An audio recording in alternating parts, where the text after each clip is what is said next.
Apple's just a few miles down the road, which allowed me to be able to get you in while you're in and out, right? You were like in Costa Rica a couple of days. He was in Costa Rica just until like a few days ago, I think leaving tomorrow again or so, and the next couple of days somewhere else. But we were able to get him in today. And this is Richard Wilson. Now, Richard Wilson is the founder of the Family Office Club. And if you don't know what a family office is, a family office is basically, and he'll explain it, but it's basically a place where the super rich, like the billionaires and the centimillionaires, they don't give their money to Joe Doe down the road financial planner to invest their money. They typically like to have control, and they basically hire a few people and have them invest their own money as their own family investment offers. Is that all right? Yep. Right. So Richard has put together a family office club with lots of members. They have a huge network. They have over 12 million followers on social media. And he's going to talk to us today about, well, how the billionaires and centibillionaires, how they tick, how they operate, who they are, how they invest. And I think that is really, really crucial for us because so many of you guys talked about you want to subdivide, you want to develop, you want to entitle. Well, usually when you do that, it comes with some financial investment. Particularly then afterwards, perhaps you take it the next step and not just entitle and sell the paper then to somebody else, but actually take the thing and then perhaps even go into the development space. Well, at that point, you might need some financial partners and you might need some investors. Well, what better to know than have an expert here that works with the richest people in the world and knows exactly how they operate, what they look like, what they look for, and how they tick. With that said, a big round of applause for Richard Wilson. Thank you. Thank you, Jack. Appreciate being here. How many people here are an entrepreneur? You see it. So most people. So you don't become wealthy by going to your wealth manager down the street and say, diversify me to the extreme. Everyone should have some diversification of their net worth and some part of their portfolio. But when we talk about family offices, it just means people who have won in the game of capitalism. You can say, oh, this person got really lucky. This person got a little bit lucky. This person created all their own good luck. But a family office is really just serving the super successful entrepreneurs to become worth at least 7, 10 million, tens of millions, hundreds of millions. And just like you probably can't imagine working for 30 years. And once you get to some certain level of net worth, you say, okay, let me get to a wealth advisor. Hope they don't mess it all up. Just be hands off and sit on the beach. You get bored. You wouldn't trust they wouldn't mess it up after 30 years of grinding, right? So the whole family office industry is really just all about wealth creators, entrepreneurs, and how someone just like you wants to manage their money in a really smart way. And that can include public markets, diversification, but it also includes other things, which is why you're here in the room. And it's why Jack's gotten 4,500 land deals done over time. I think I saw on social media the other day.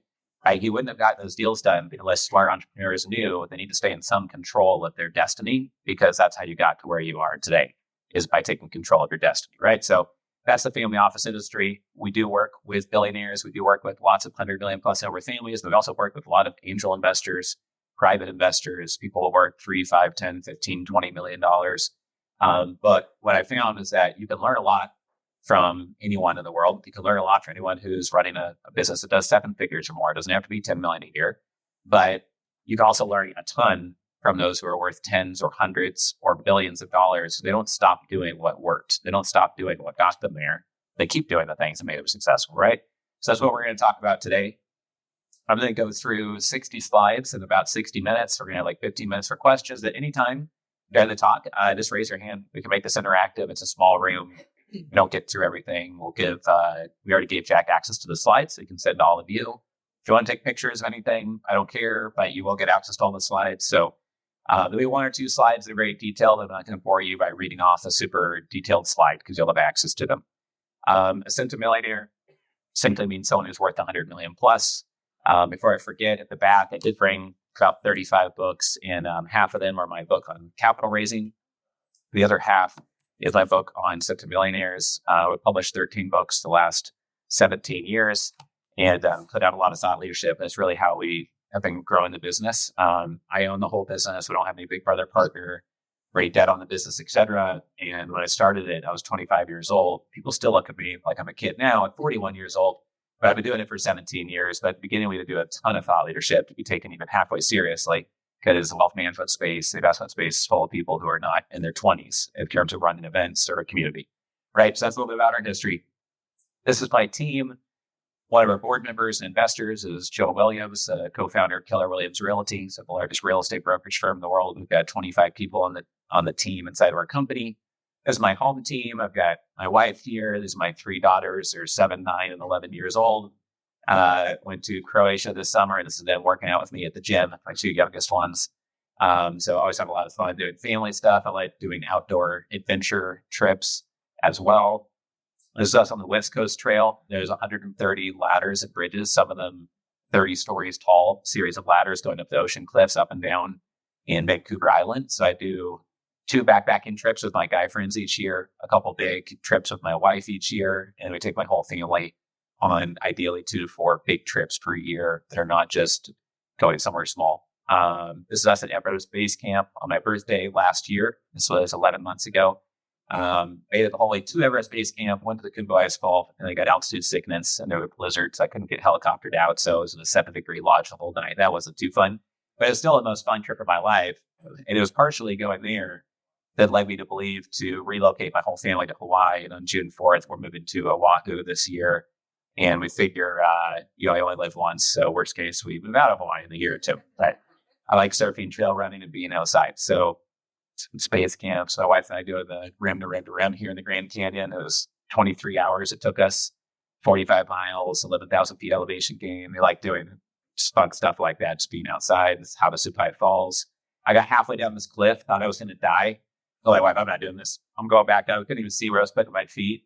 And I looked up and there's already 3 more people coming down. I was like, all right, guess I'm going to keep going. I don't know. I'm a big believer that if you are average, first of all, you didn't make it in this room, so you don't need to be told this. But the less average you are in more ways, probably the better. Average means you're a credit card debt, you're not happy, you feel like you're in a treadmill every day, not doing too many exciting things. For David Goggins, he was 300 pounds. He was a bug exterminator. And he saw Navy SEALs on TV and said, I want to do that. And they laughed him out of the recruitment office and said, you can lose 90 pounds if people want to apply. People want to do the tryouts for it. So he lost the 90 pounds in 9 months. He became a Navy SEAL, and now he holds world records for doing 4,000 pull-ups in a day. He sold millions of copies of his books. And he's got a great sense of humor, but also like really disciplined work ethic to create something big out of yourself and see what you're really possible of, what you're capable of doing. None of you want an average event today. None of you want an average talk. So I'll try to keep you from falling asleep if I can. My brother went to Orange Theory and he did every workout they did in a day, 10 workouts in a row. He posted it to the Orange Theory fitness page. It wasn't in the New York Times. It wasn't a random Reddit thread. It wasn't just on Google. It was literally on a page for a fitness company. And all the comments were negative. They were all like, why would they allow you to do that? That's not legal. That's against the terms of the club. You're going to hurt yourself. Someone's going to try to do that and have a stroke. This is bad, blah, blah, blah. This totally trashing them. They're like, guys, we should be ripping on the people that can't even stand at Disneyland but are drinking Coca-Cola the size of a gallon of milk. This is Orange Theory fitness page. Why are they ripping on the person who worked out hard? They should require every Orange Theory member to work out 10 hours once a year. You know, it's like, so my point is that in modern society, people want you to be average. They want you not to excel, try this or that. Dan Kennedy says that if you're not pissing someone off by breakfast every day, you're not doing anything. You can write a book on how to save the children and someone else will get mad that you're overshadowing their nonprofit, or they'll catch a spelling mistake and try to find out how bad it is, right? So being non-average, doing things that are different, you're not always going to have everyone around you supporting that or saying good things about it. So you have to just know that. At this event and any other event you go to the rest of your life, obviously, I don't know what legal structures you have, pretty sure you know what country you're in, but there's a whole bunch of things that might pertain to you. Is obviously talk to your legal counsel before you go out and do a bunch of things you hear about in this presentation or others. Do due diligence on anything you hear about. We show these slides at my event. We just hosted a 700-person event last week. So we showed this just to make sure you always do due diligence and don't just go into something because they're somebody's friend or someone else went into it that you know. Like Jack said, Family Office Club is our brand. These are some of the books that we've cut out. We've hosted 275 events over 17 years, closed over $500 million of deals. There's stuff we already went over. Essentially, what we're doing at Family Office Club is do this community. And we decided that the wealthiest families focus. And so we want to focus on growing our investor club and also focusing in the operating business niche only on medical and dental practices. So we work on multi-location practices, not medical devices, not health tech, not a number of other things like pharma. We like low risk deals, so already profitable 2 to 5, 2 to 20 location medical and dental practices. And we just help them scale, help them capitalize, and we delay their sale to private equity. And in the real estate side, our clients have interest in a number of areas. Honestly, land is not talked about enough. We see some areas talked about quite a lot, but land is not one of them. So it's just a little bit on our organization. This is one of the 2 books I brought here today. Some of the insights we provide here today are from things we're doing in our portfolio, but none of them are theories. They're all things that we have done. If it's otherwise, then it's a direct quote from a billionaire that I'm pretty sure is true, and then you'll see why that is. To start out with, I wanted to provide a few things that help you with raising capital. And then a lot of the presentation today is going to be about the mindset, the mental models, and the strategies of the ultra wealthy families so that you can both understand them better, to work with them, close them, partner with them, but also grow your own balance sheet, twice as fast, hopefully. I hope that we get at least one $100,000 idea written down on your sheet from my presentation, if not several. That's the goal in many of these slides. But these first couple of slides will be directly related to how to raise capital, because Jack said there's an interest in maybe figuring out how to work with ultra wealthy families more. So first of all, the more of a class act human being you can be, the better. The best sales pitch you can make is how you've led your life the last 10 years. Have you been married 6 times in the last 10 years? Have you done this in your community? Have you added value this other way? Have you built a track record? And there's a lot of little things I take away from watching people speak or reading their books that I try to ingrain in myself and become more like.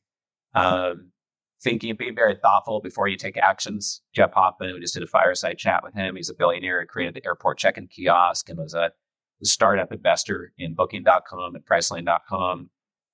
He's super thoughtful about how he treats his employees, figuring out what's important for them, and then making a company goal so that they'll buy a house for somebody's mom who's been in the trailer park her whole life. But he'll buy that house for their mom once the company hits some huge goal, and then they're in it together to change their life and their mom's life. Bruce Lee has a quote: "Calm is a superpower." I think that's something that is good for a lot of us to review, just to give you a more thoughtful outlook on life, etc. A lot of the stuff I don't need to read out. I think I know what I mean, but being both institutional quality and being a class act human being is what's going to attract the highest quality investors to you. Having a Gmail address shows that you didn't even invest $8 at GoDaddy.com and a domain name and a professional email address. So why should someone even invest 0.1 second of their life and look at what you're doing? If you don't take what you're doing seriously, why should they take what you're doing seriously? Their time is worth more than $8 even for a second of their time, right? So how do you be institutional quality? What does that mean if you've never heard of that before? Well, when you're raising capital, if you're ever going to get a check from someone for $5 or $10 million or more, it starts to get into the world of institutional capital. And you're dealing with a family that's worth $100 million plus, or an insurance plan, or a pension fund, or a big wealth management group. So it often means following up and being politely patient for a response. It often means being polished, being understanding, turning a no into a yes. We'll talk about some ways to turn a no into a yes pretty soon here.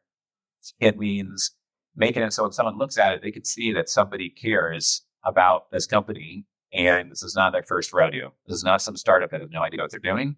This is something that is professional and well put together. Many times it means looking at all the competitors in a little niche industry and saying, okay, out of all the other people that are doing storage or land or medical practices, what is the status quo? Does it look at least as good as that, if not better? And does the person get emotionally upset and stressed out when you say no, or we don't have time for a call this week, I'll follow up next month? And then you'd be surprised how many people say oh, well, I met you at the event. You said you'd follow up with me, and you've been ignoring my emails for 2 weeks. It's it's not going to help the situation by getting mad at the person. They're just very busy, and no one owes you a response to your email or phone call unless they're your partner and have said, I'm going to dedicate this much time to you as a board member. All these people get hundreds or thousands of emails per day or per week. So it has to be that much better than everything else coming in. And so the very base level is it has to look and feel and be institutional quality. So that's really important. This isn't horrible, but this looks much more institutional quality. It's a company we helped rebrand, and we sold it to a billionaire who owns a bank. We were the number 2 investor in that company. We also rebranded this company. You don't know what the company does when it's called dynamic development. They develop land, they develop commercial real estate, they do business development. I don't know. I do know that they like third-party related logos, but we redid it and made it more professionalized. So you know that they do CRE construction management. So you have some idea what they do. The worst brands in the world, you have no idea what they do, and they might even drive people away because it looks so horrible, or the brand doesn't exist, or it's purple font and PowerPoint slanted, right? So it is not hard to make something look like this. The biggest cheat code I have to doing that is just go to Adobe Photo Stock, type in the industry logo, the industry, the word symbol, look through hundreds of images related to your industry. Don't have it look like everyone else with a cookie cutter house image. And then choose the best one and then buy that stock image and then have some graphic designer just tweak it for $5 or $10 on Fiverr. And you can have a professional looking logo like this without spending thousands of dollars on branding. But being thoughtful about the name is really important. If your name is Wilson Capital, no one cares unless they already know you. Yeah. Right. So it has to say kind of what you're doing, like what you're trying to do. That's why our medical practice division is called Medical Clinic Capital. That's why our interview series where we're interviewing 100 billionaires publicly is just simply billionaires.com. So there's no confusion around what you do and you have some hint at it versus something like dynastic development. So that's super important. The other thing related to raising capital that can make you millions of dollars or lose you millions of dollars is the structure of the deal. I ran our investor club for 8 or 9 years before I started paying a ton of attention to this. And now I've got examples of dozens of deals that we have closed that people told me, no, go away. We're never going to do this deal with you. It's not for sale. And then I offer them a structure that they hadn't considered before. And they say, oh, we'll do that deal. The same day they told me to go away and I was wasting my time with them, they told me we'll do that deal because of the structure of the deal. So we own more single word domain names in the medical space than anyone else, including dermatologist.com, parasitologist.com, obstetricians.com, et cetera. And I invested couple $100,000 in that, went to one investor, and I told that investor, well, how about this? My money's already in. You put in your money, and when we sell the domain names or monetize them and contributing them to medical practices that we could scale, you get all of your money out first, then I get my money out, and then we're pro rata. So we take a big haircut, I take all the haircut, and I'm bald, he gets all his money out, right? So that's an example of structure. Another one was with billionaires.com. For 12 years, I followed up every 3 to 4 months for 12 years till they finally sold it to me. And it was using a creative structure that we were able to get that done. And we just had to close in 10 days and move fast. So that was really important as well. So I don't have time to go over all the different examples of having a great deal structure. To think about, are you able to get diluted? Are they able to get diluted? Is there collateral behind the deal? So they're sure that they're not going to lose their shirt. Is there transparency? Is there optionality? Do you get the cash flow or do they get the cash flow? Can you use a gross revenue royalty? Is it first money in, last money out? How do you make it so you win when they win? You don't win before they win. If you're looking to raise capital, you should win together. And people don't mind having you get paid handsomely, but you should get paid handsomely after they've gotten their principal off the table, probably. Like all these things.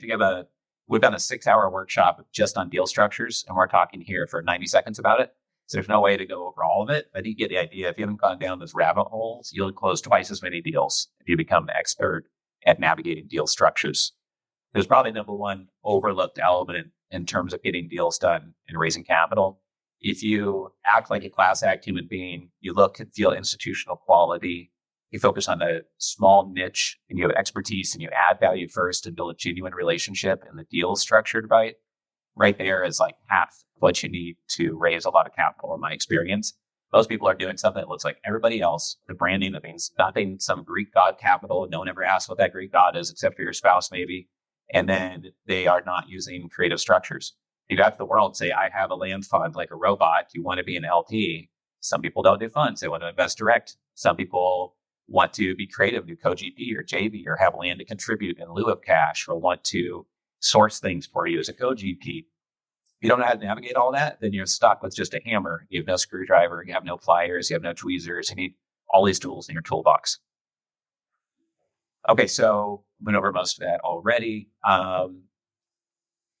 Okay, so now I'm going to get into kind of my favorite part of the presentation, but these last like 7 or 8 slides there is really fundamentals of how to raise capital.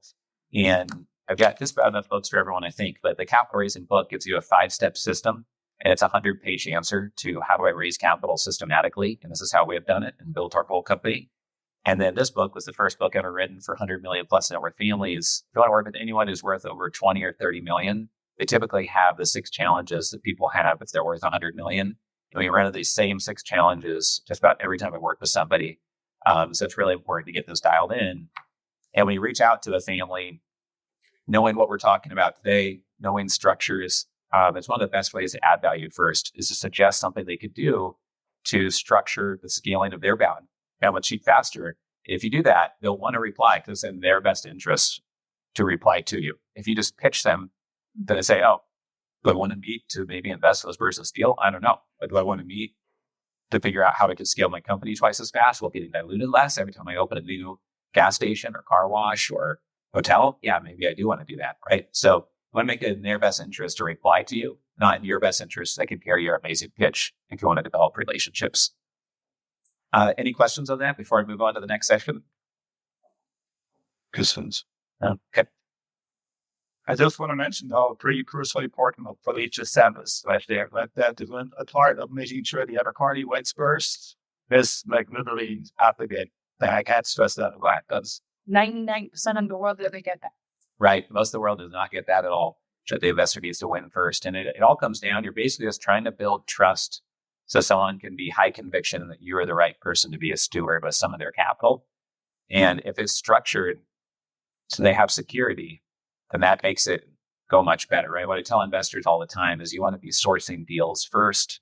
You want to source deals exclusively, and you want to source deals at a better valuation than anyone else. And you don't get that by having bad positioning. You have to have good positioning in a niche area.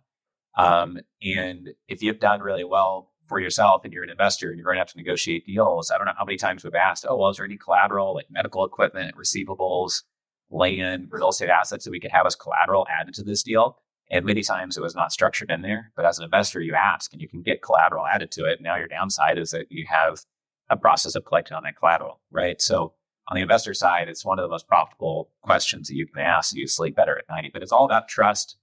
It doesn't matter if you're in the market to join a mastermind like this, and you're like, how do you find another mastermind to really connect with other people? And you were going to fly somewhere for spring break with your kids this week, and you go to the airport, and then while you're in the lounge, someone hears you on a phone call and you hang up and they say, hey, I run this mastermind. Let me tell you what it's about. See if you want to join. You're probably going to be like, oh, no, sorry. I got to catch my flight. I do these emails. Like, it's just out of context. It's a random pitch that you're not really open to random pitches in general. And wealthy investors are just as busy as any of us here in the room or more busy. And so the thing is, like, without the context of trust, you don't really want to hear a pitch usually. It's like, it's just noise. It's just someone trying to sell you something, right? All right. So this next section, we're going to talk about something that I think is worth millions of dollars and it's added millions of dollars to our company. And it's scientifically proven that whatever you consume, it changes the outputs in your brain. So they have shown through scientific studies that if you just read only highly liberal Democrat news for 2 years and you only hang out with people who think like that, then you think more like that. If you hang out only with Republicans and only read what Trump says, then you think a little bit more like that, right? So all of us know that. Same goes with if you read everything on land or medical practices, you just absorb all that knowledge, you'll become much, much smarter on that, right? Or let's imagine that you only learn from people like Jack who've done thousands of land deals, and then you study that. It's going to change your outputs. That's pretty common sense and pretty proven. But what I'm about to show you is very uncommon and rare for someone to do, but I think so obvious once you think about it. So if you wanted to learn how to play basketball, you could go and find a player at Duke who's really good, and you could get mentored by him. You could have him mentor your kid if he wants to play pro basketball one day, but he's only at the Duke level. He's not pro yet. There's rumor he might go pro. And there's a lot of college basketball people that they could learn from. Or you could learn from Jordan. Obviously, you'd rather learn from Jordan, right? Just like Kobe did, right? It's like shadow the very best and copy not only what they say, but their work ethic, their mindset, their mental models, their strategies, their literal movements, et cetera, right? So it's obvious you first should learn from Jordan until you run out of time with Jordan. Then maybe go to the Duke guys if you can't find any other pro athletes to study. But first, study the heck out of Jordan, right? So how many people here out of your whole life have read over 200 business books, do you think, in your life? About 200. How about over 100 business books? Good amount. So how many people have read over 10 books that are written by a billionaire?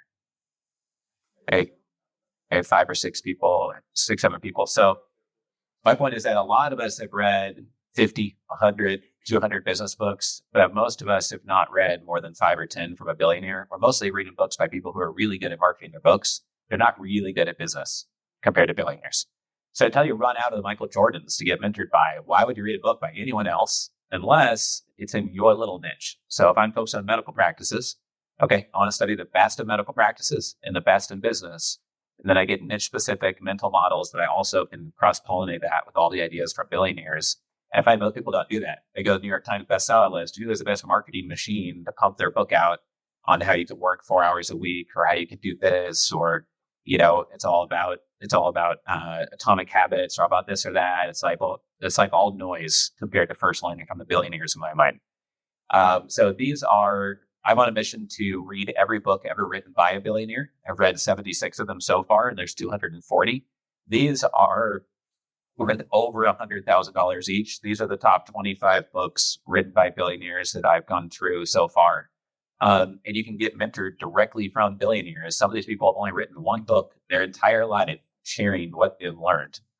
And the ideas I get from these books are more powerful than anything I've learned at my own conferences, anything I've learned at anyone else's conferences, because it's concentrated wisdom directly from a billionaire. And it's not filtered. There's lots of books written on billionaires, but I don't want some non-billionaire's interpretation of a billionaire's life. I want the words that a billionaire decided to put down on paper and put out in the world, right? So I'm reading those. I think it's going to transform our business. We're also interviewing 100 billionaires publicly. So we have 40 of those interviews available at billionaires.com, including Mark Cuban, Tony Robbins, Tim Draper, Jeff Hoffman, Grant Cardone, many others. We just interviewed the youngest billionaire in India. He's 27 years old. And so I think that when we get to reading all 240 billionaire books, we're going to rank the top 48. Some people can just focus on those 48, not go through all 240. But also interviewing 100 billionaires, I think there's going to be things there that transform our business entirely. And we've already been able to scale from 1.2 million in social media to 12 million just the last couple of years using the strategies we learned from this. So this is a list of all 240 books. If anyone's super ambitious, you can have this QR code there. 110 of them are available on Audible. So you can study this for the next decade and never run out of new ideas coming directly from billionaires into your business on how to scale faster. All right. So one thing that's interesting is one of my mentors, Evan Pagan, he got to interview 2 billionaires in the same day. And what was interesting is that the commonalities between what Steve Jobs and Bill Gates both said. Steve Jobs said, oh, well, because he said, how did you create Apple? How did you do such amazing things? And Steve said, well, a lot of things didn't go right. We made a lot of mistakes. We just kept the things that went right. And his ending comment was, you just really have to care. You have to care about the customer, care about the company. Bill Gates said the same thing at the start. He said, well, we made a lot of mistakes. We did a lot of things wrong. But once you have one product that's a flagship that works, like Microsoft Windows, then you just need good managing directors and the whole company can scale. So they had different second half of the answers, but the first half was they both made lots of mistakes. They're not flawless. Like they're so genius. They know how to do everything at the beginning. Lots of people make mistakes. I mean, Richard Branson has over 300 companies and he does tens of billions a year of revenue. But one of his failures was Virgin Brides. He said he couldn't find any customers and they had to shut down. This book is one I recommend in this market, this economy, that is good to consider. These 2 people got a joke. So Howard Marks is the author of The Most Important Thing. And as a multi-billion-dollar hedge fund creator, it's really timely advice for right now because people think the general opinion is the opposite of what you should usually do. What's interesting is that Howard says that when people think that you'd probably be dumb to be investing right now, because everyone knows it's a bad time to invest, look at the market, it's going poorly, whether or not you think that's the case right now, that's the better time to invest. And when everyone thinks you'd be a complete idiot to do anything because, crypto is so toxic, BlockFi just went under. Why would you do anything with crypto? It's like, well, then it's going to be at a discount. Anytime that it's not popular, it's like it's discount. If it's super, super popular, you're paying way over the top premium. So something to keep in mind. Howard Marks said that the best deals he's done of his life where everyone around him thought he was doing something dumb, super risky. but the risk was reduced because everyone thought it was dumb. So it's hard to think about that, but also keep in mind that Warren Buffett says that the current and the flow of the river is more important than the quality of the swimmer. So you need to be on trend with what's inevitable long term. And like Peter Thiel says, trying to predict the future and have conviction and the courage to go after something that hasn't happened yet, but you know is inevitable.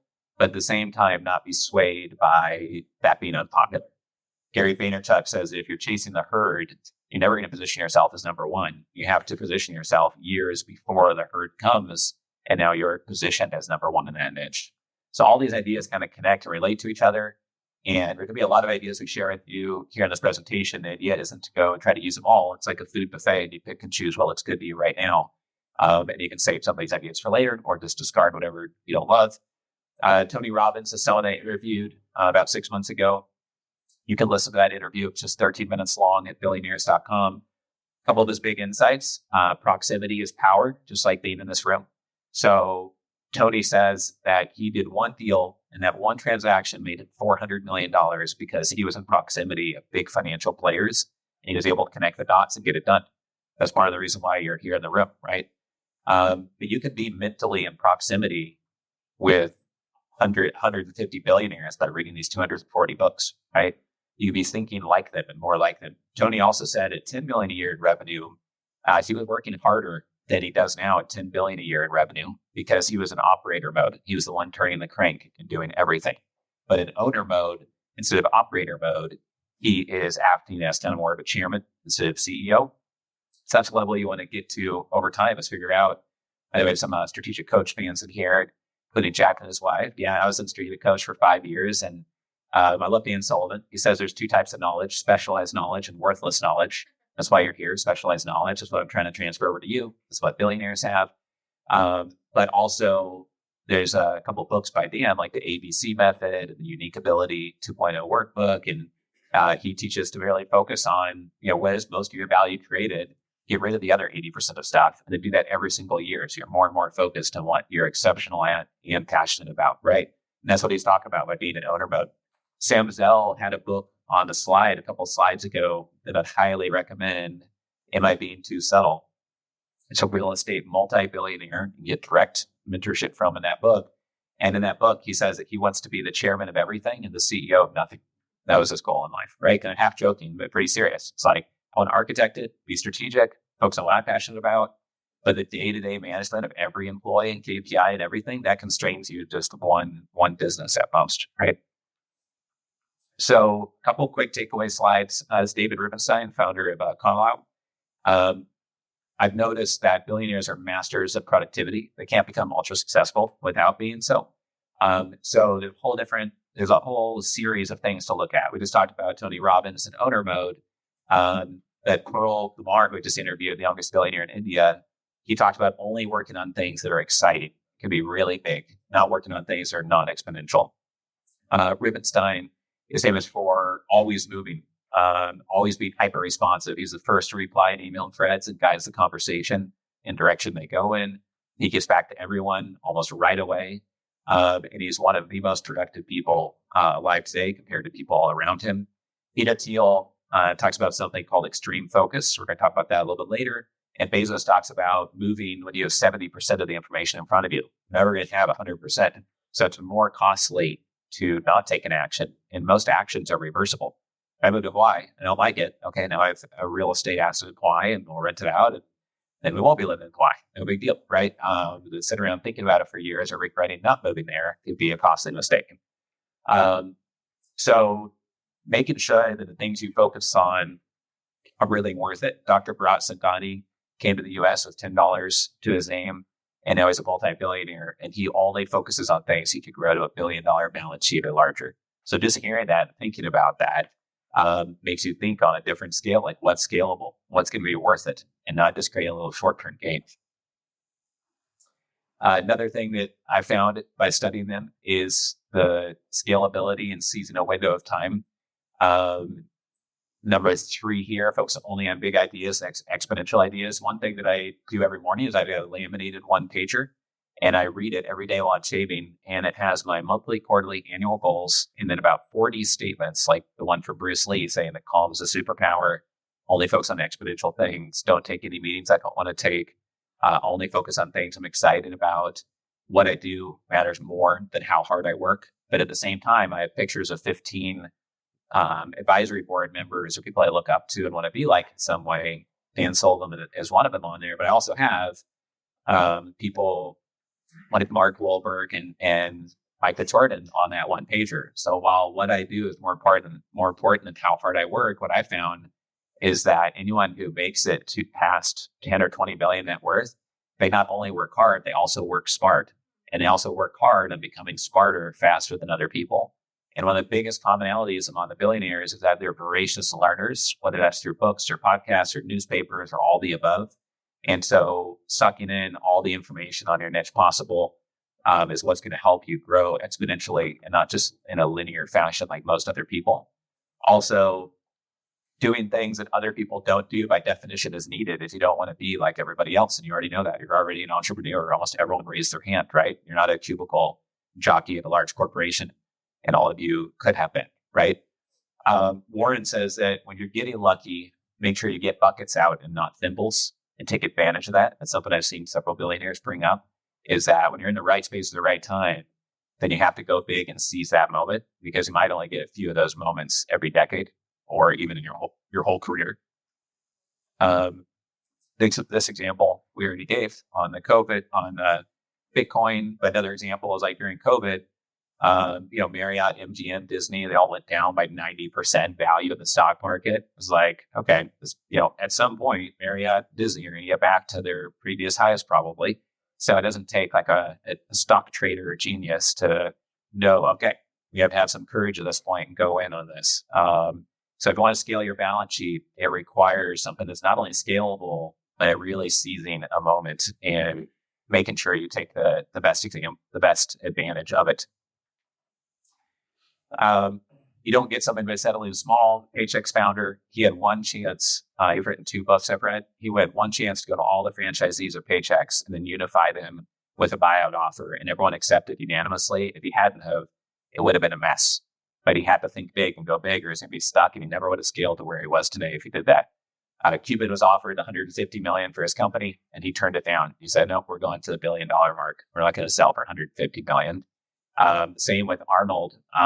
He basically, after becoming Mr. Olympia, he said, "I want to be a leading man and star in Hollywood films." And people offered him a role as a soldier or a security guard or a bouncer. And he said, "Forget that. I'm not doing that. I'm done to the lead role." And he was focused just on that, even though people said, "You can't even speak English clearly. No one knows what you're saying. No one can pronounce your last name. Change your last name."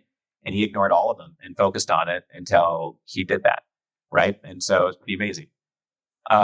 When Elon took over Twitter, he said, "I'm going to mess up a bunch of stuff, but that's okay. We're going to figure it out. We're going to get it going over time and do amazing things." And Tesla almost went out of business a couple times for big bets that he took.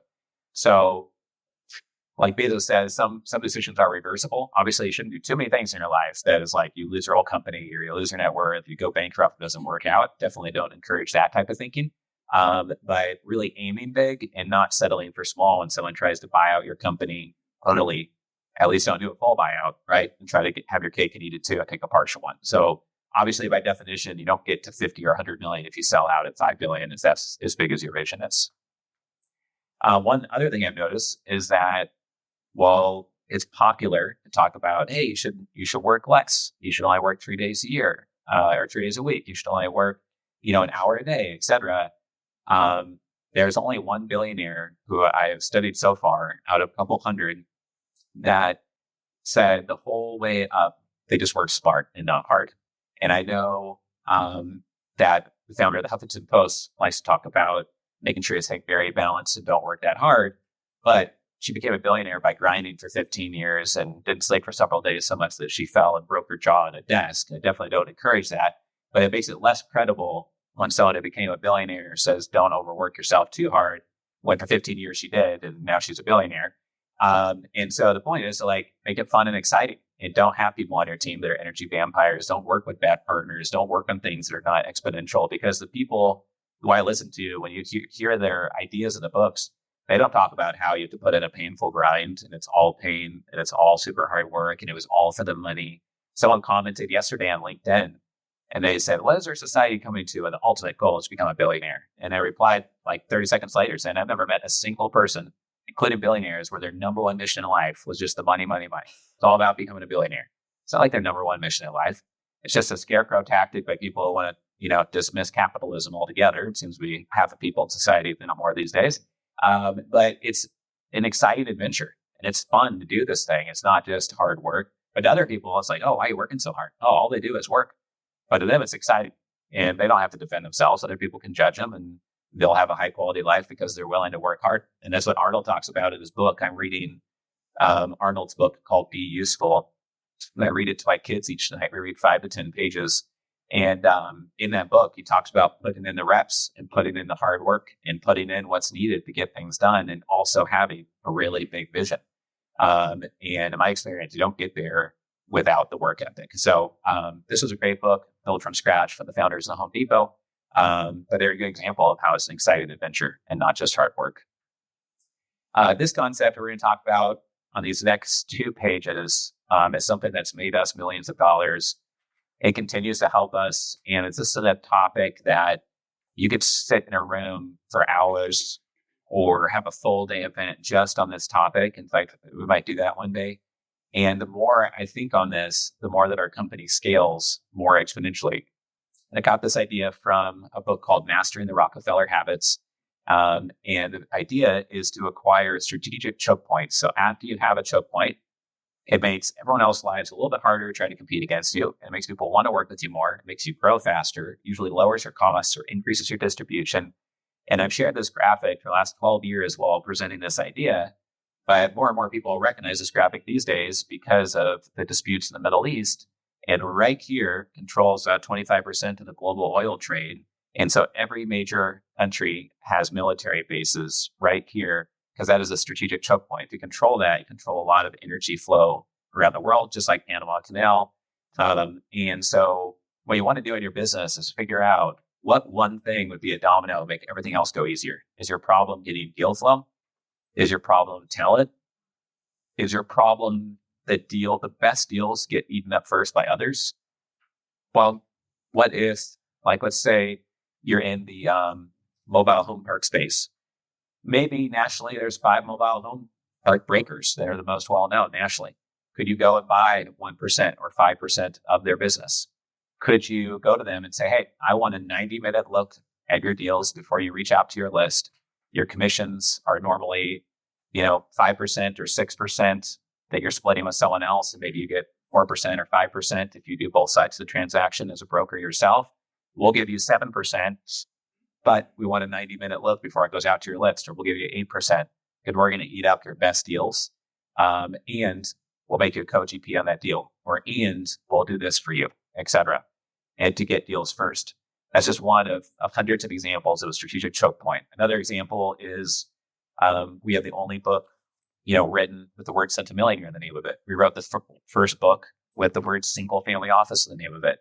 We're the only ones that own billionaires.com. We have more speakers on stage at our family office events than anyone else. We see more deal flow, create more relationships. We get smarter at each event.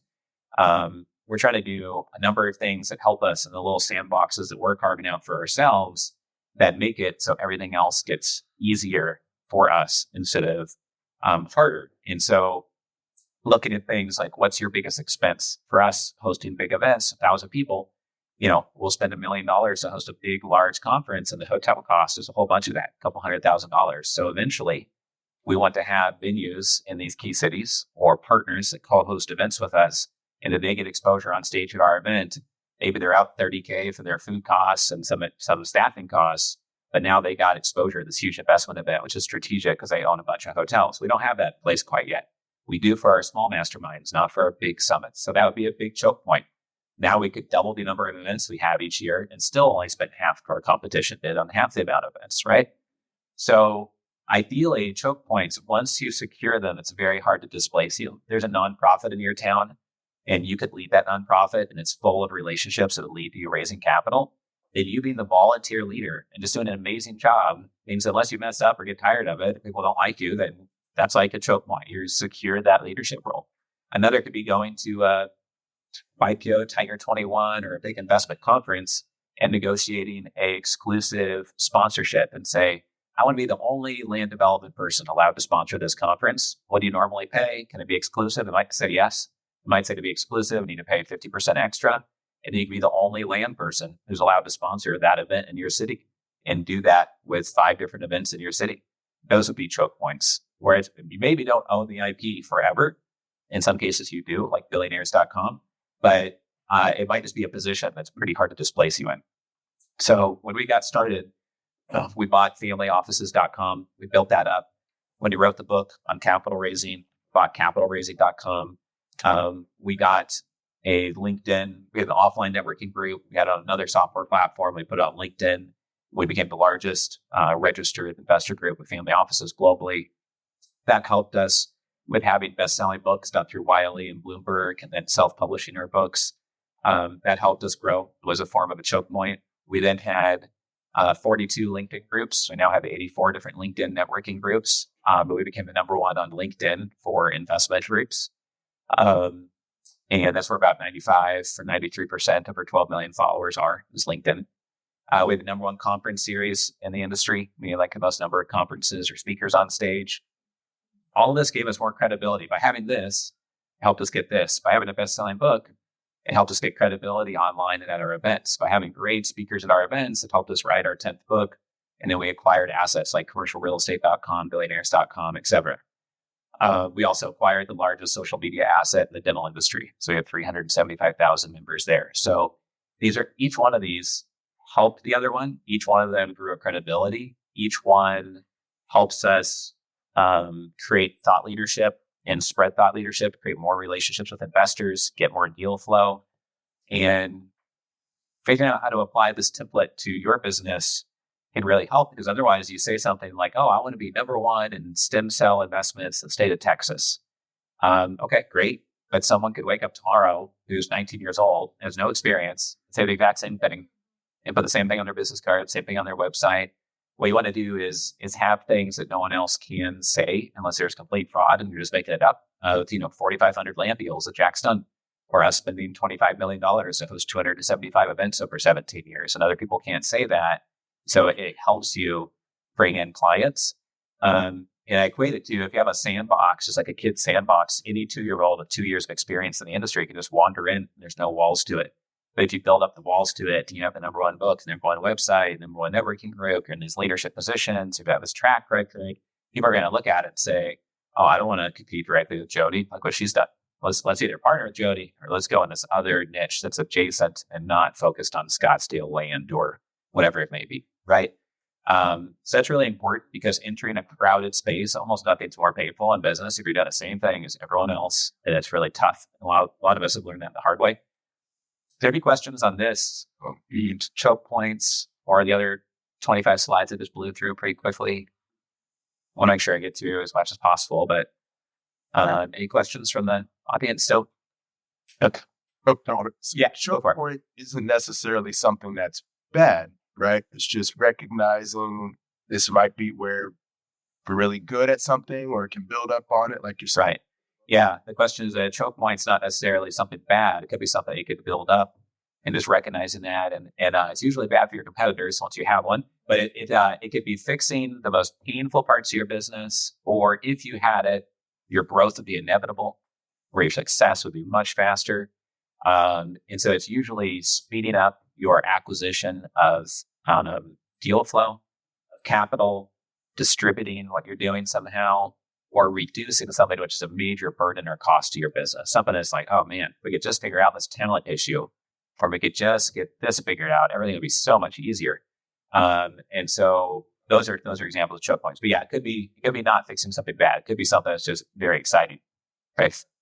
Does anyone want to try to apply this to their business on something that they're having a challenge with, or is it pretty obvious to make sense? It seems. Big goal. Yeah, no problem. So what I found is that by studying these people, I think that there's like a perception by some people that, oh, well, they have all the capital in the world, or they got lucky one time, so now I'm like, who cares what they do now? Just like they already made it, so it's not super relevant. What I found is it's not that they have a lot of capital. It's that at a base level, they have got to know themselves well to not spend their time on little things that are operator mode. They have to get out of that, know themselves, know what they're amazing at, right? But they also don't have patience for non-excellence around them. And that means not having bad team members. All of us have hung on to a team member for years longer than you wanted to, because some part of your brain was like, it's going to be a hassle to replace them. And maybe they're B minus C plus, or maybe they kind of hurt our culture a bit, but they've been in that role for 12 years or 3 years. Let's just leave them there for now, put our energy elsewhere. So they know themselves well. They have great teams, great joint venture partners. They usually have many business models. So if something isn't profitable, then they just get rid of it. They don't have bad partners. They'll just get rid of it. They don't have patience for it. Some businesses will just be very strategic, and they get them information, deal flow. It's a choke point. Just having that business itself could be deal flow, like a land brokerage company or something. But the point is that they don't have an advantage just on one level. They have an advantage on themselves, their employees, their business model, their joint venture, their margins, their distribution channels, their credibility. And it's all of that creates an exponential return. It's not just a linear math equation. And so it's really stacking everything we're talking about today, as many of those things as possible, because most people don't have strategic choke points in their business. Most people don't take the time to even read 20 books written by billionaires or reading other pop books, that are super popular. And would say, have you read this one? Have you read Dr. Atiyah's book? Have you read this other book, etc.? So this next section here we're going to talk about is extreme focus. I think as you grow a business, every year you have to get better at a number of things. One is controlling your focus and the inputs that come in. One of them is learning how to say no faster and easier, more and more often. Because you can be pretty good at saying no to things. Then you get busier because you're more successful. And even if you have the same amount of free time, there's more opportunities coming at you. So you have to get better at saying no, but also you're going to have less time on your hands because now you have 10 employees instead of 5 employees. So you have to get much, much better at saying no over time. And Peter Thiel says extreme focus is a superpower. And that's a direct quote from one of the most successful tech billionaires there is. But extreme focus is not normal. It's not easy.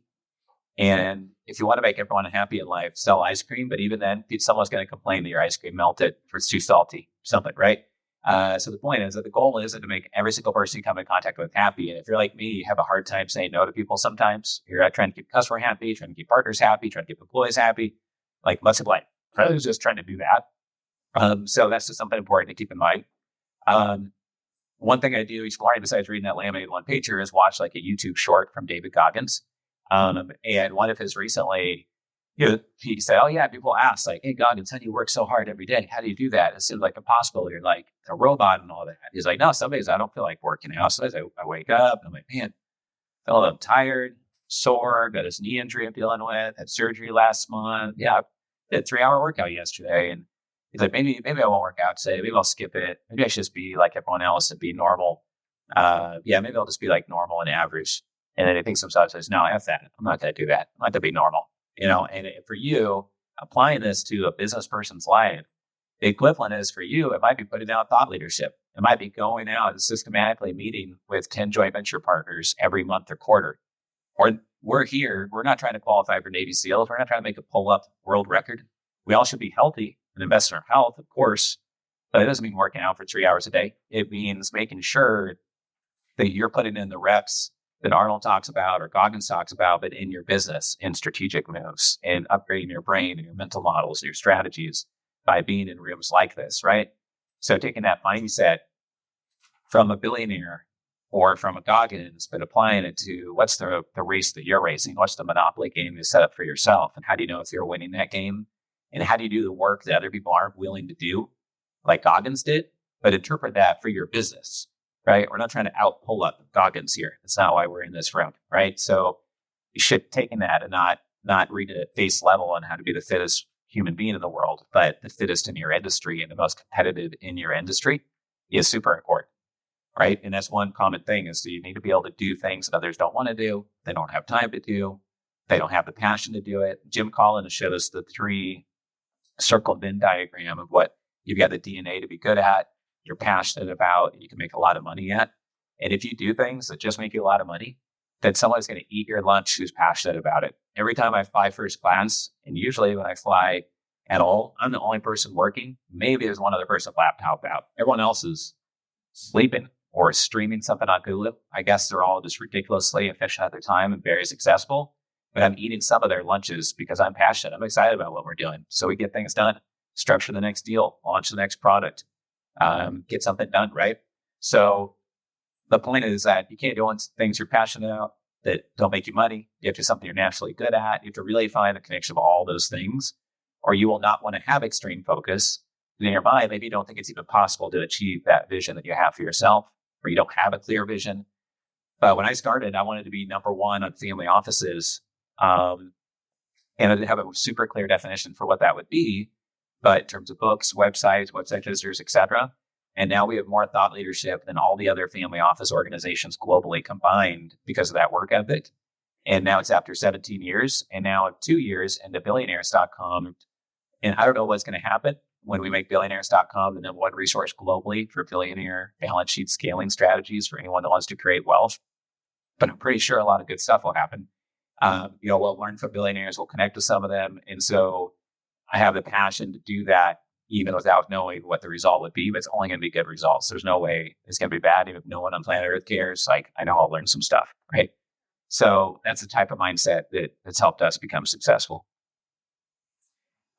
This one I briefly touched on, get rid of the bad employees and mediocre, figure out what's the worst part about running a business for you. Can you go into owner mode and just hire someone to do that part? Life's too short to do something that is just frustrating every day, right? It just makes you stress out and lose sleep at night, etc.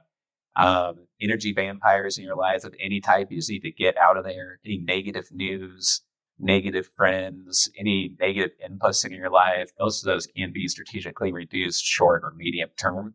So I'd aggressively remove those. Usually it's like 2% of your life is creating like half of your stress. There's like a few clients, they're like always annoying. Yeah, you make money off them. You make money off your other clients too. So forget them. Let them go annoy your competitors so they can be slowed down by it. Right? So I think that's really important. It comes up often with billionaires. Steve Jobs defines extreme focus as doing something that has such a high priority and focus for you. It could be so huge for you, like launching the iPhone, that there's other things that you could do. And for sure they would make you money. And for sure they'd be profitable. Your margins would be amazing. And it would also be exciting. But it's going to distract 5 or 10% from your big goal that you have. So one of my one-liners is that I say no to almost everything. And I say no to things that I know would make me money. And sometimes I show that people and say, why would you say no to things that you know would make you money? So as an entrepreneur, we all had to go in startup mode. And you're trying like 5 different experiments at once in each part of your business and figuring out what's going to work and making a whole bunch of pitches. And as you scale, you have to continue to get good at saying no. And probably where you're at right now already is that you're saying no all the time to things that could make you money, client that can make you money, new business vision that can make you money. But it takes away the vision of executing on something that could be huge. Arnold in his documentary, which is pure gold. If you haven't watched Arnold's documentary on Netflix, I don't care if you don't like bodybuilding, if you don't like Arnold, if you think he's a horrible human being because he had an affair and that was public. I really think the lessons you can learn by watching his documentary on Netflix are worth $100,000 in itself. His book is awesome, called Be Useful. And what I like about there's 2 documentaries on Conor McGregor. One's on Amazon Prime. It's his old days in Ireland, living in his mom's house, talking about how he's going to be number one. And then there's McGregor Forever, the updated documentary. You probably watched The Last Dance, Michael Jordan documentary. You might have watched Breakpoint on tennis. You might have watched F1, Drive to Survive. Just got 1 episode left in the new season, sadly, myself. So finishing that up soon. But in Arnold, the very opening sentence of his documentary, which I'm sure was very carefully scripted and planned, was that throughout my life, I've been able to have a very clear vision of where I want to go and then just focus on that and work hard until it became true. And that's like we trying to be number one in family offices and now do at billionaires.com, looking up to people like this, some things that we did, would realize we're following some of these models. And so by reading it from a billionaire, someone like Arnold, makes you double down on what you already know works. It's kind of reminding you of how you became successful as an entrepreneur in the first place and ignore and filter out all the advice and noise that's coming in from other people. And so the other thing I learned from watching the sports documentaries, Arnold, is that when something knocks you down, it's very, very often if someone crashes their car in F1, if somebody gets off their A game in some way mentally, getting right back on it as fast as possible is what's super important. Dan Sullivan talks about that. Like, all right, be upset for 90 seconds and then get back to business. Protect your confidence and keep being productive. So I thought it'd be important to share. This is the tagline for his documentary. When I talk about the one pager, this is what it looks like. So I look at these people. We're looking at our investor club as a Amazon River, and then a whole bunch of tributaries or streams that feed into it. There's a stream of pro athletes, doctors and dentists, billionaires, other investor clubs, angel investors, etc. I then read over these one-liners every day. It's my mental programming. So when I start my day, I know my monthly goals, my quarterly goals, my annual goals, and then this is my mental programming. So like one of them is when you have an edge, exploit it and go big. Another one is expect excellence. There's all like mental programming. So I go out in the day and open my email inbox and say, nope, yep, nope. And just very quickly with conviction, be reminded of what my goals are. Even though I wrote these down myself, they're not payments for other people, but just so easy to be distracted every day by some new bright, shiny thing, some new big client proposal. You have to remember what you're already committed to. So only focus on what is exponential. And most of the stuff we covered before, but I watched that interview with Mark Cuban recently, and he said every single day you need to wake up and ask yourself, what is the best use of my time? And it could be not what you wrote here. There's a reminder of what you committed to. But it turns out if you get diagnosed with cancer, or if someone offers to buy your company and it's serious and legitimate, like this will change, obviously, right? There's just every day you need to ask yourself what's most important. But you also need to review what you told yourself at the start of the month was most important in my experience. You need to get really good at defending your time. So I only take meetings with agendas. And then my trick is that I ask via email, what do you want to talk about on the meeting? And they'll say like, an investment pitch. Like, oh, cool. Can I look at the materials first? That way when I get on the call, you don't have to tell me to marry ABCs. We'll skip to page 7 where I have the questions. They'll send it to me and like, oh, sorry, we don't do startup mobile app investments in New Zealand or something. Or I'll just say, here's some helpful resources. Let me help you. But I don't think we need to go through a full pitch of this. It's not really what we do personally. And that saves a ton of my time. Many times people say, oh no, it can't be done over email. Like I have to explain it over the phone. We say, okay, well, it's just a pass for us because we're super busy. I look at a lot of stuff every year. But if we took every pitch verbally, we'd just go out of business listening to pitches all day. Also, what I found is that my default meeting times being set for 15 minutes kind of sets the tone for the meeting. My most valuable phone calls are 8 to 12 minutes long. People who set 1 hour time blocks for meetings by default are not super ultra successful people usually, unless it's a board meeting, a intense negotiation, acquisition of something, big partnership, like one of your most important meetings of the month, maybe, right? What I've also found, so when I get sent an agenda for a meeting, someone will say, oh, I want to talk about valuation. I want to talk about the timing. I want to talk about these other 5 things.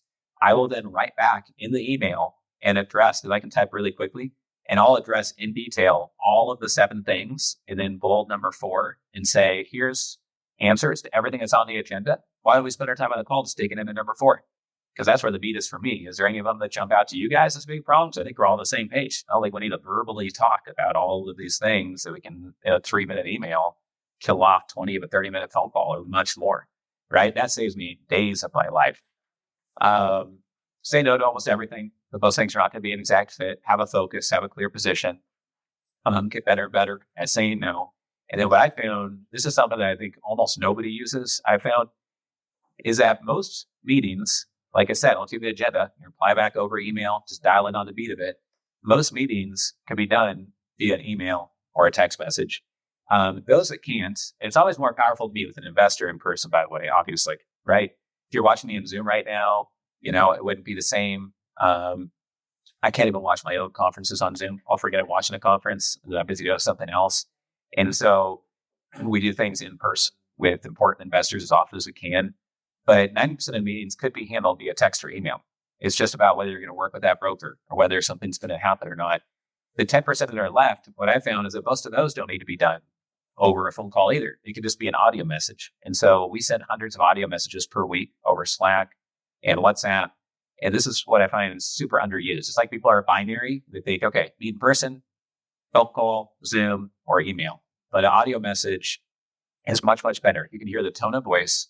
If you send me a question, I'll be 4 times smarter if I can actually think about it for 2 minutes. Versus like off the hip, I have to like come up with some like genius answer. Not going to be as smart. Not going to be as thoughtful. I might need to ask a team member, hey, do we have room on discussion panel number 5? Like, hey, can we set the men on that deal? Are we really full? Hey, are you open to those terms? Get the answer and then get back to them. Like, hey, we just met as a team. Here's your answer. This is what we could do for you. This is what we could offer. You can be more thoughtful, hear the tone of voice, build a real relationship, keep in touch fluidly. It's way more efficient. By the time my competition has set up a Zoom call that people messed up the fact that Arizona's got the scurriest time zone in the world, it's up to it. We've already traded 4 audio messages where it's like, oh yeah, I've got a time. We got 30 minutes next Tuesday, the start of next month. So you just had audio messages. You already have the whole thing solved that day, right? So audio messages on WhatsApp are really helpful. You can do audio messages on text message. It's a little bit more annoying. And my team is audio via Slack all the time. Definitely helps if you work with a team on Slack and anything that's like sensitive or someone could take offense by it. So you can hear your tone of voice. You're not being a jerk about it. You just want to make sure that everything is good, right? So how many people here use audio messages a lot in your business right now? Awesome. That's good.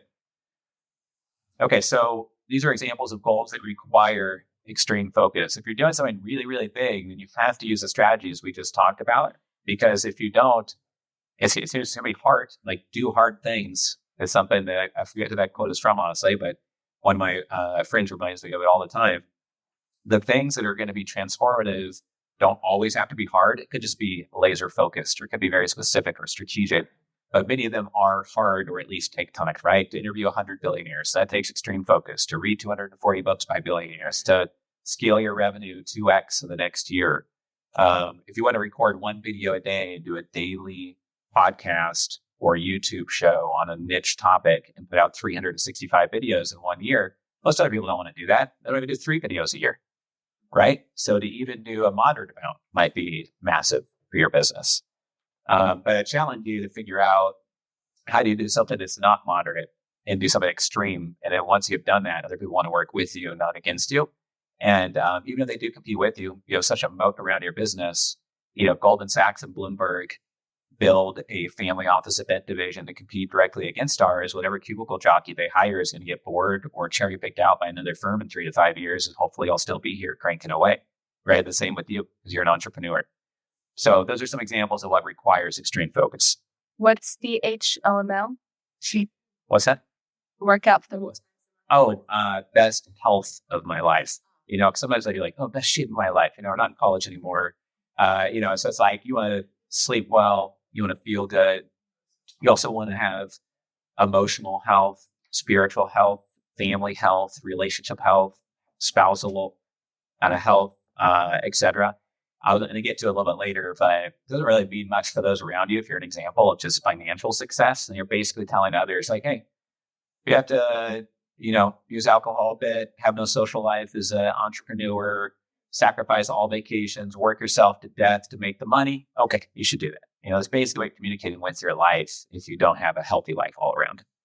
So that's something that is related to the Hawaii move and going on these fun trips with my family. It's like, what's the point otherwise? Just sitting on our computer, jamming away on keyboards and going on Zooms all day. It's like sometimes not a full life picture. So some things I've done to give myself extreme focus is I went really deep with Brian Tracy, and I got the audio summaries from 13 of his books, put it on an MP3 file. I listened to it on the way to work every day and back in Boston. And I can still to this day recite some of those. With Dan Sullivan for 1 year, I read every book Dan Sullivan ever wrote. And then I listened to every podcast episode that he ever put out. And then I joined Strategic Coach. And then I moved up the ladder in the Strategic Coach levels until I got to spend time one-on-one with Dan Sullivan, have him on my podcast and all that. So I have a little piece of Brian Tracy and a little piece of Dan Sullivan in my brain permanently. That's what I'm trying to do now with billionaires. Talked about that enough. Ogilvy was named one of the top 100 most influential people by Time Magazine for all the 1900s. He was a marketing advertising man. And he read everything on his competition. He knew everything cold. You'd go in to pitch American Airlines or Procter & Gamble and he'd say, here's what everyone else is going to say. They read all their stuff. It doesn't work nearly as well as what I'm about to tell you. This is what I do. And you ask them if they're even aware of this term or this strategy. I bet you they haven't even taken the work to read about what I'm doing. They haven't even considered that approach before. And he would win accounts at age 21 or at age 28, 29, 30, and he go to leading advertising companies in New York City at a really young age because he read everything on his niche and he knew it cold. And nobody wants to do that. That takes hard work. Cuban found he worked in a computer software company out of college that no one read the manuals to computers they bought or the software, not even the owner of the computer software store. So whenever anyone came in, they would refer him to the 19-year-old college kid. They're like, oh yeah, that's on page 49. Did you read the manual? Everyone would be like, no. They'd be like, okay, you just do this and it's fixed. And so he was invaluable to the company, but it shocked him that no one even bothered to read the basics of the own business that they were in, right? So Warren Buffett reads 8 hours a day. Rubenstein, his goal is to read 300 books this year at age 74 while a billionaire, serving on 10 different boards and all those different business entities, et cetera. They're voracious learners, but cutting out other things. I canceled my Wall Street Journal. I canceled my Apple News. People are like, oh yeah, aren't you afraid you don't know about this or that going on? It's really important. And I hear about it from people multiple times, right? And just like Dan Sullivan says, there's specialized knowledge and worthless knowledge. Most of what's in the news, worthless. It's important to be educated when you vote. It's important to be educated on your health. It's important to be educated in your local community to some degree, for sure. But most of it is noise, right? So for me, this works for me, and having kind of a fast of other things. So I would ask you, what are 1 to 3 goals that deserve your extreme focus that are so exciting? They may take you 5 or 10 years to even do that goal, but it doesn't matter how much hard work it takes. If you ever got it done, then your whole life would change. That's like me with billionaires.com. I have no idea how long it's going to take till we can be the standout #1 resource on billionaires globally. But if we ever get there, we'll make a few more billionaire friends and have like a halo effect around our whole business. So what would change your entire business if you could accomplish it? And what does your one-pager look like with your monthly, quarterly, annual goals, your one-liner statement? What mental programming do you want to live on? If you shoot me an email, then I'll send you my one-pager template and some of my one-liners I want to keep, some might not. It's just richard@investorclub.com. But I'm happy to send that Word document to you because I get asked for that quite a lot. But oftentimes I share it and it's made me millions of dollars and people are like, I don't need that. Got my focus down, I guess, and I guess you're better at it than I am. But it costs nothing. And when Jeff Hoffman spoke at our event, created the airport check-in kiosk, he's a billionaire. He said that a big part of his success was yellow sticky notes on his mirror every morning while he brushed his teeth. And that would remind him of what his top goals were every morning. So whatever system works for you, just to make it so you cannot forget your very top goals and you bump into them. That's really the main point. Okay, so a lot of this leads up to this idea that you should have the most fun year of your lives. Because I showed the billionaires and the super successful, they don't have patience for non-excellence around them. And they want to have exponential ideas, great team members, great partners, great business models. And it's not fun if you're working in a business that you don't like, you're not excited about, it's not a good fit for you. But also you should be doing fun things in your life, right? You should live in a place that's fun. You should work with people that are fun and positive, et cetera. And when I show this, sometimes people think, oh, okay, well, you should just go on vacation all the time and just not work. I work harder than anyone else that flies a first class next to me. I work harder than any one of my friends, except for my one friend who is like a black belt jiu-jitsu champion of Brazil and a couple other people that happen to be martial arts or former pro athletes, et cetera. So I work hard, but it's a fun, exciting adventure. I'm always doing a bunch of fun stuff and exponential things as much as I can. So looking at it is, why would you not want to have the most fun year of your life? And ever since I had that thought, I just have made that my goal, is to make each year the most fun year of my life and try to have that be communicated to my family, friends, team members. So this is a picture of one of my favorite places in the world, Bali. The reason I'm going to Hawaii, it's like close I can get to Bali with U.S. healthcare and police and much less bribery and stuff that goes on in other countries. But how do you have the most fun year of your life for you? It's going to be different for you. For you, it might be golfing 5 days a week is the most fun year of your life. It could have nothing to do with travel. Maybe you have it super dialed in at your company already. But you probably want your legacy to be that life is more about than just making money, right? It's like there's other things you're trying to get to, whether it's freedom, lowering stress, being able to help family members, maybe it's helping a foundation or your community, et cetera. And that's going to be unique to who you are. But what does it mean to have the most fun year of your life? And what could you commit to? This is very much connected to what is worth your extreme focus, what makes that warranted. For me, I quit 2 boards that paid me a ton of money per hour. But I was like like 3 and 4 hour board calls helping other people build their businesses for like investing 1 or 2% equity in their company. So like, forget this. I got 100% equity in my company. I'm going to build my own business, and my time's worth more than that per hour. And it was just like, they moved so slowly over things. It could have been handled mostly via email. I just find myself not fully engaged. It was just like moving at a snail's pace. Cancel all meetings I don't want to take. Only exciting exponential projects, fired stress from my team and my client list, put energy into what is working. There's a famous saying, I got this from Joe Polish. I'm not sure if he made it up, but he says that instead of the squeaky wheel gets the oil, which is like an old saying, he said the squeaky wheel gets replaced. It's like, instead of getting something negative attention, just get it out of your life. And it's just a better solution most of the time, right? Is the juice really worth the squeeze? Something else that he says quite often. So figure that out as much as you can. And then during COVID, I had the theme of just do it, to grow, expand, acquire, and basically had the mindset of like, all right, we were hosting 28 live events a year. COVID hit, we go all virtual. So for 10 days there, I was like, all right, what am I supposed to do now? And everyone had to go virtual, of course. There's no big deal. But executing on the plan instead of waiting for that perfect moment and just going for it and structure the deal in a creative way and just get a lot done and make bold moves. So hopefully there's the 5 things you could do. Have the most fun year of your life. Because obviously life's not all about work. It's all about money. But also, if your work is exciting, you're probably growing a more valuable company than putting up with bad partners and bad employees and a bad business model, right? So it goes very hand in hand. This is a strategy that probably has impacted my life more than anything else I've mentioned up to today, but it kind of builds on it.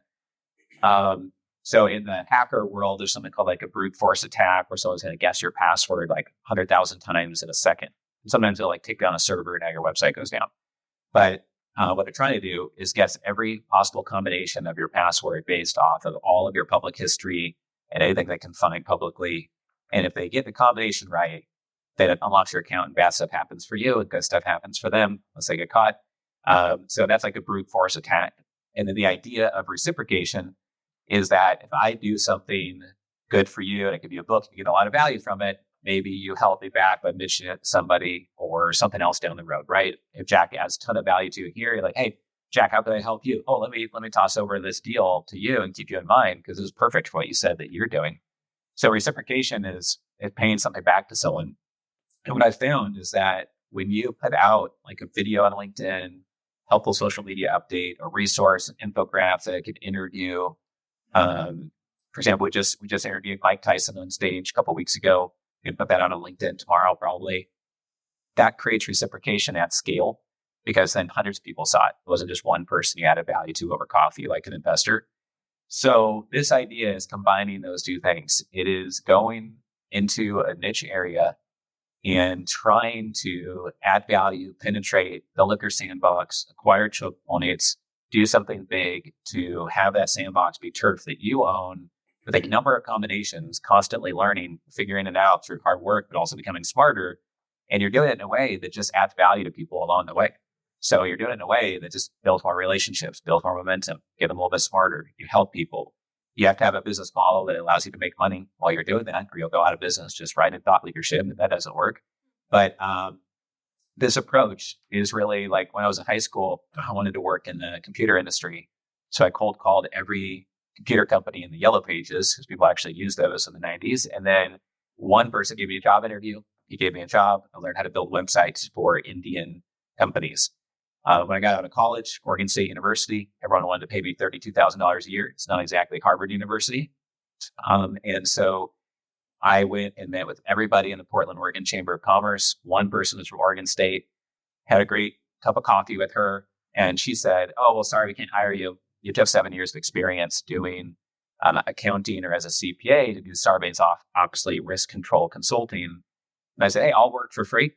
We'll figure it out. If I'm horrible, fire me in the first hour. No hard feelings, but I know I can learn this stuff. So instead of $70 an hour, she paid me $40 an hour, first job out of school. And my first year working for her, I worked for free for about 10 days. And then she started paying me, but she offered me $40 an hour. In my first year out of school, I made $100,000 a year, which was more than my professors that were teaching me the term before at Oregon State University.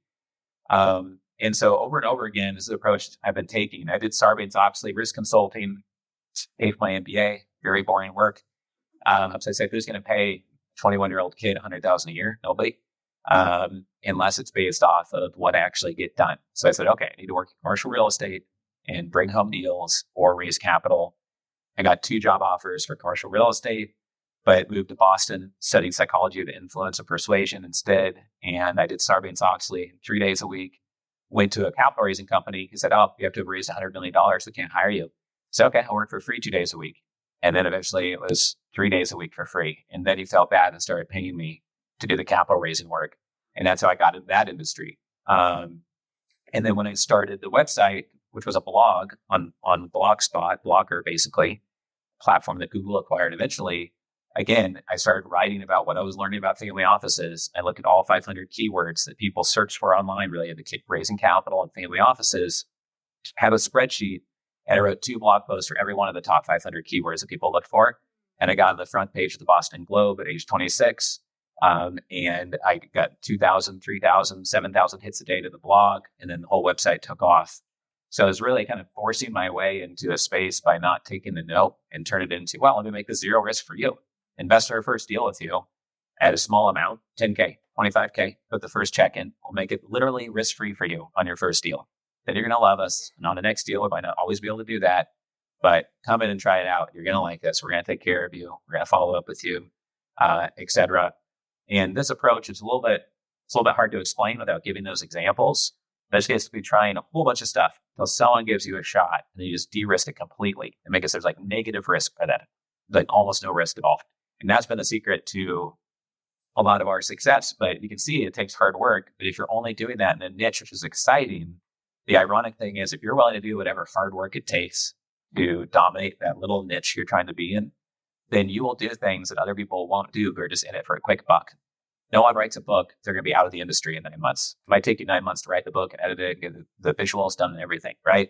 So you want to do things others aren't willing to do, or they can't do, or not passionate enough to do, or they're not in it long-term enough to do. And then by showing that to other people, they'll believe in you more and they would rather do business with you. So ironically, things go faster when you do things the hard, long way on a very focused niche than if you would have done it the shortcut way at the beginning. Right? It's like slow is smooth and smooth is fast. It's like the same approach here. Any questions on that before I move on? I'm just about done. We have time for questions, but at the end. But feel free to raise your hand if you have a question now. So one of the most important takeaways here is that a lot of people don't have institutional quality materials. They don't think about that Venn diagram topic we talked about. I had never heard someone tell me you should have the most fun year of your life and somehow that's going to make you a bunch of money in your business. I've never met someone who's read the Millionaire book. So I'm doing these things out of my own selfish want for growth. This is also what's working for me, and I'm not competing against you. I highly doubt you invested to dental and medical practices at both locations and run an investor club. If you do, we should talk. So there'll be lots of ways to work together, right? So we just share everything openly as we're learning. And I hope some of that came off as highly valuable for how you can apply it to what you're doing. But always looking for mental models you can take from this event here today, you can take from a book, and then apply it to what you're doing, even if someone's in a completely other industry, is what can lead to the most creative solutions sometimes. I used to read the Skywall magazine in the airplane, and there was always like a top doctors in America one pager. And it was obviously like surgeons now that older that paid to be in there to promote their hand surgery or whatever it is. And then I didn't use that for 10 years. And then we took out a full page in Inc. magazine and said commercial real estate power players. And we had 10 real estate people paid for one slot for all 9 of them. And then we got the 10th slot for free. We got exposure to 2 million people in Inc. magazine. But it was using that idea a decade later. So some of the ideas you hear about today are from Jack, from other people, they're tools to use over time, even if you can't use them right away today. So there was not a huge barrage of questions. So I'll be surprised if there's more than one right now, but happy to take it from right here. And is it Harsh? Yes. Us. Thanks for the engaging. So Sure. I found the idea of the choke points really interesting. So Can we give a few examples of like industries where a practical example was like a transformative choke point idea? Sure. So the question was, give examples of a transformative choke point idea. First of all, if you want to hear it directly from the source, the book's called Mastering the Rockefeller Habits by Vern Harnish. They might try to push you to the updated book called Scaling Up, but I like the old school one better. And it's got a whole chapter on choke points. I also have a 70-minute long webinar on choke points. Send that over with lots of examples.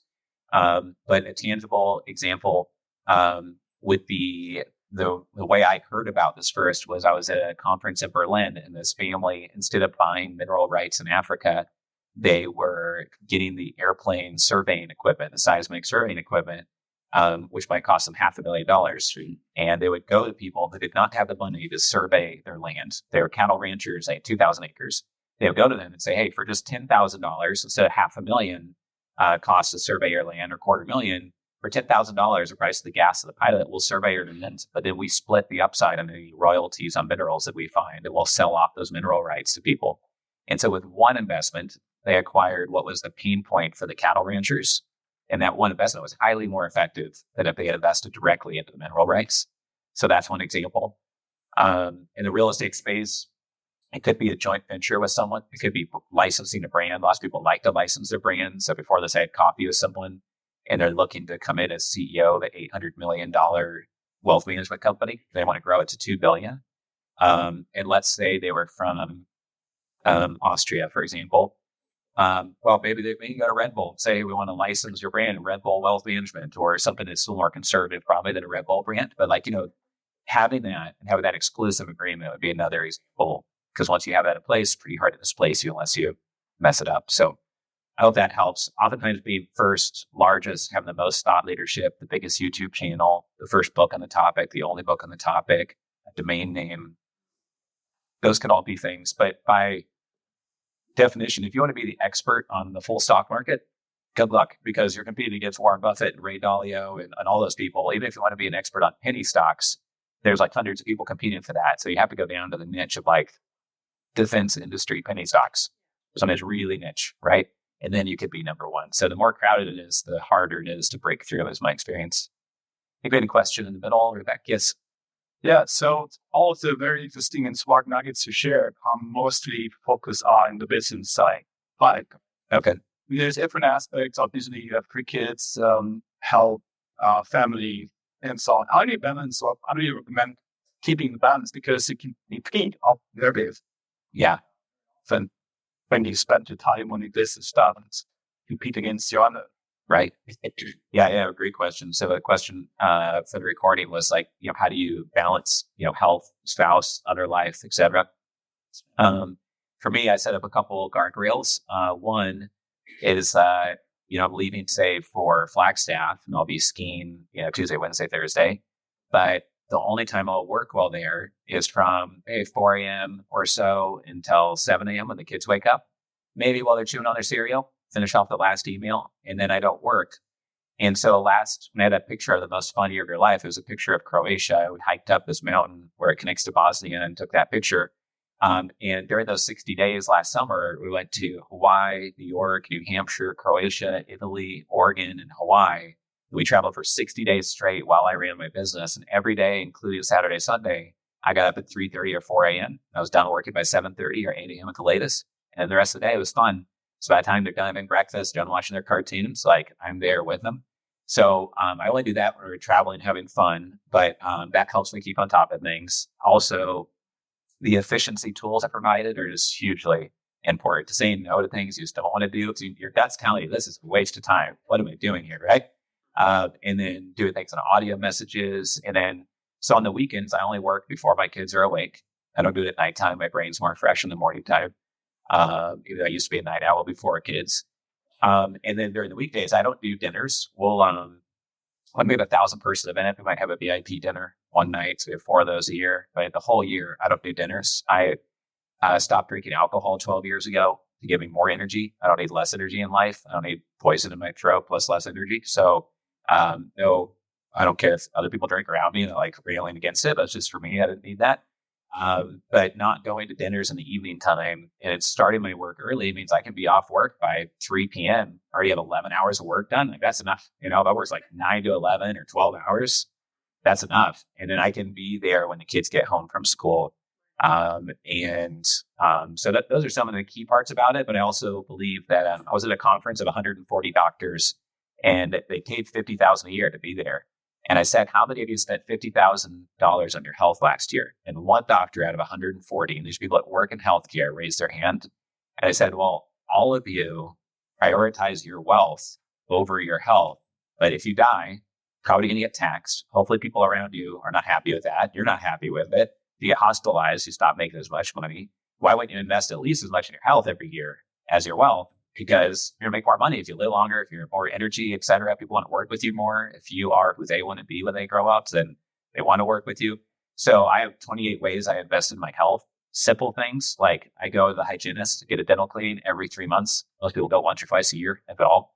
I get a full body MRI every 2 years. Insurance doesn't cover it. I just do it proactively so I don't die early because that's important to me. I get the safest cars on planet Earth you can buy, like a Model X or a Lincoln Navigator Grandpa Mobile, like I like to call it. So if anyone wants that Google sheet, it's just a Google spreadsheet, but we call it being ultra healthy, not just ultra wealthy. And we find that people love talking about that in our investor clubs. They don't expect it. People expect like a real estate deal. They're like, oh, we're going to manage your money and give you 9% cash flow. So we try to bring up the health part a lot because everyone knows they need to get it dialed in, but almost nobody does. And it's hard. So I hope that answers your question. Excellent. Yeah, cool. Yes. How many hours of sleeping? How many hours of sleep I get? Yeah, good question. On a bad night, the lowest I try to get is 6. I would love to get 7 every day of my life and never miss it. So for me, I found it's just going to bed early. I have no problem getting up and then getting at it. But going to bed early is really the skill set of like, all right, 9:30, Drive to Survive needs to go off. Doesn't matter what just happened. I need to get to bed or whatever's going on. So it doesn't happen perfectly, but I don't aim for 8 hours, So, but obviously, they've shown us like smoking a pack of cigarettes. If you sleep less than 6 hours or even 6.5, like it's like exponentially worse if you sleep like 5 hours. So it's like horrible for you. Yeah, there's a book called Why We Sleep that is amazing. It's one of the best books on health I've ever read. And it's like scientifically backed, but also practical to absorb. It just takes a couple hours to read. And Why We Sleep will convince you that you need to at least get 6.5, 7 is really the right healthy answer. I used to get like 4 hours like 5-7 years ago and just found it made me too ragged and it was too reliant on caffeine and not good. Might have time for one more question and then like 3 or 4 minutes left here, I think. Well, I have a comment. Yes. But how about on talk that? Just a quick question. Yeah. Send guys seminar that you guys run. Are there actually other books or anything that you would recommend to supplement that? Yeah. At familyoffices.com, we have a free book download there, or you can email me at richard@investorclub.com. I'll send you the PDF versions of all of our books. You don't have to buy them if you want it. We've got a couple versions of the books. Back there, at billionaires.com, you can read all 40 billionaire, interviews, and then I could send you the list of the 240 books. But those would be the main resources that I would recommend. That probably keep you really busy. We have 855 videos on our YouTube channel for Family Office Club, and we've got about 1,200 podcast episodes on our Family Office podcast if you're a podcast person. So our business model is really to try to help people out, and then sometime in the next 5 or 10 years, maybe there's a way to do business together, whether it's through a club or something else, and try to just plant a lot of seeds out there that are helpful. Yes, is it Kevin? Oh, mine was just a comment actually, since you done more questions. But I found myself listening to you and saying, God, I wish I'd heard this 20 years. And because a lot of the opportunities they've gotten is almost older, and these are opportunities I would miss. So for everybody in the room, listen, don't look back and say, wow, I wish I could have done that. And a lot of what you said, absolutely true, especially with meetings. I'd sat hundreds of them, no agenda. Why waste your time? Yeah. But this was probably the most productive couple of hours I think I've been in probably 5. I'm sorry it felt like a couple hours, but I appreciate it's such a good mess. Yeah, no, I appreciate that. There's been 1 or 2 people that did not start their business career or business until they were 50, 55, and they became worth hundreds of millions or $1 billion. So, but yeah, I appreciate all the comments. Thank you, Kevin. Appreciate it. Yes, Chantel. Just because you are addressing us as entrepreneurs, and it's really hard because you have kids and family alike and spouses that pull at you. Right. Do you have like a response when a loved one is like kind of detracting you from your responsibility of business? Right. Can you approach them to understand and lovingly? Yeah, just the question was, what do you do if you have a loved one that's kind of detracting you from what you're trying to do in the business? Which can be really hard if it's someone that's like, super close to you in the family, obviously. So one thing that helped me when I was in strategic coach was going to a couples connection retreat a couple of times. And it was the first time ever since being married that I wrote down my goals. My wife wrote down her goals. We looked at the business goals. We looked at the family unit's goals. And then we actually meshed them together. You might ask in passing, like, oh, do you set up any goals for this year? Or something like that. It might be it. Maybe if you're hardcore, your spouse actually wrote down some goals. Many times they don't even know what goals they want to have. They haven't even taken the time or have the self-care to set goals for themselves because they feel like, oh, well, I'm just trying to survive here as dad or as mom or just trying to survive the year running the business. So that helped my wife and I quite a lot.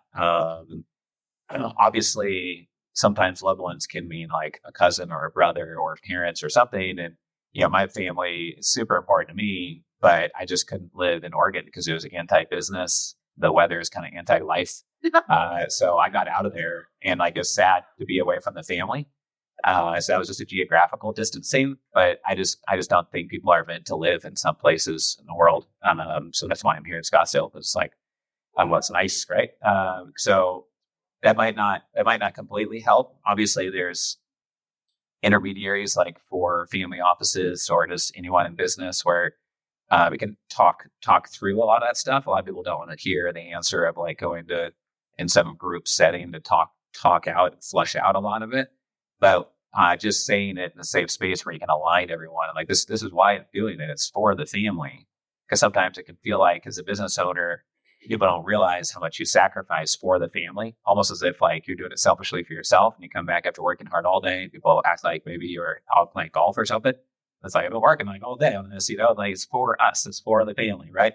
So I think that could be frustrating for entrepreneurs, no matter what's going on with their loved ones, is just sometimes not being appreciated for how much work and sacrifice it took to get to where you are, right? So, yeah, I'm not sure if that's like the most helpful answer, but happy to think about that more if I keep in touch. I think we're out of time. Jack's walking up here, so yeah, thank you.